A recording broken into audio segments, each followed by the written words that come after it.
ও যেরকম বলা আছে নাকি সকালবেলা 4 কোটি টাকা না এলে সঞ্জীব গোয়েঙ্কা ব্রাশ করে না, তো মমতা ব্যানার্জি 10 কোটি টাকা না গেলে বাড়িতে উনিও ঘুম থেকে উঠেন না। ওই অবস্থা চলছে। কল্যাণী তো অনেক দূর আছে, প্রায় 28-30 কিলোমিটার দূর আছে। বাড়ির পাশে SSKM থ্রেড কালচার কত আছে উনি খোঁজ নিয়েছেন? বা বাঙুড়ে কত থ্রেড কালচার আছে উনি খবর নিয়েছেন?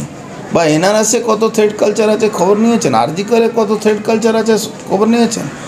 উনি স্কুলে কলেজে কত থ্রেড কালচার আছে উনি খবর নিয়েছেন?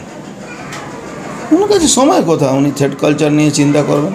পশ্চিমবাংলা থ্রেড কালচারের জনক হলেন উনি। 3 বছর 2011 পরে 3 বছর পর থেকে বাংলায় গুন্ডার আর পুলিশের হাতে চলে গেছে। বাংলার মানুষ খুব তাড়াতাড়ি জিনিসটা ভুলে যায়। এই মুন্না সর্দার ওই গার্ডেন রিচে ওই স্কুল কলেজ ইলেকশনে একটা পুলিশ ইন্সপেক্টরকে মেরে দিয়েছিল, গুলি মেরে দিয়েছিল। তারপরে তার বেল হয়ে গেল, তারপরে সব কেস ধামাচাপা পড়ে গেল। থ্রেড কালচার তো উনি ওনার বাড়ি পাশ থেকে তৈরি হয়। উনি কী বলছেন এইসব সব লোক দেখানোর ব্যাপার? যখন মানুষ আস্তে আস্তে সরে যাচ্ছে, বাংলার বাঙালি হিন্দু সমাজের মানুষরা যারা বুঝতে পারছেন, জনমানস এবং বুঝতে পারছে কি পশ্চিমবাংলা আর বসবাস করা যাবে না। যেভাবে থ্রেড কালচার শুরু হয়েছে, যেভাবে এক্সটর্শন শুরু হয়েছে, যেভাবে লুট শুরু হয়েছে, যেভাবে স্বাস্থ্য ব্যবস্থাটাকে ভেঙে পড়েছে, 2 নম্বরই ওষুধ সাপ্লাই হয়ে ইউজ আর্টিকেলগুলো সাপ্লাই হয়ে যাচ্ছে, বিক্রি হয়ে যাচ্ছে পরিষ্কার করে। তো এখানে একটা বড় ধরনের চক্রান্ত চলছে।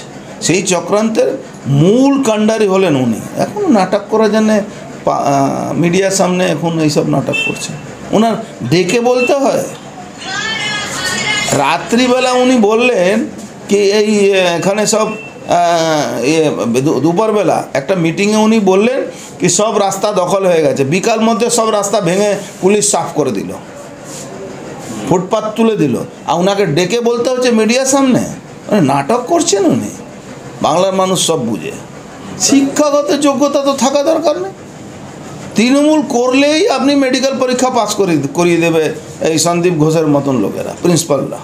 উনি এমন এমন জায়গায় বসিয়েছেন একটা নর্থ বেঙ্গল লবি। মানে পৃথিবীতে আমি শুনিনি কোনো স্টেটে কোনো লবি এসে 2 নম্বরই পরীক্ষায় পাস করিয়ে দিচ্ছে, লোককে পড়তে হবে না, তৃণমূল করলে 7 খুন মাপ। এটা আমরা পলিটিক্যাল লোকরা বক্তব্য দিতে না, কিন্তু অরিজিনালি এই কথাটা সাধারণ ডক্টররা, স্টুডেন্টরা, ছাত্ররা, মহিলারা যারা সরকারি চাকরি করে আজকে CSCতে আপনি দেখুন তো, CSC একদম মমতা ব্যানার্জি একদম পোষা লোক। CSC ভারতবর্ষে অত বিদ্যুতের বিল কোথাও নেই, একটা কোনো তার বিরুদ্ধে কথা আছে উনি কেন? ওখান থেকে টাকা তুলে মমতা ব্যানার্জির কাছে যায়। State of the art infrastructures, schooling for students. Gurukul Global School.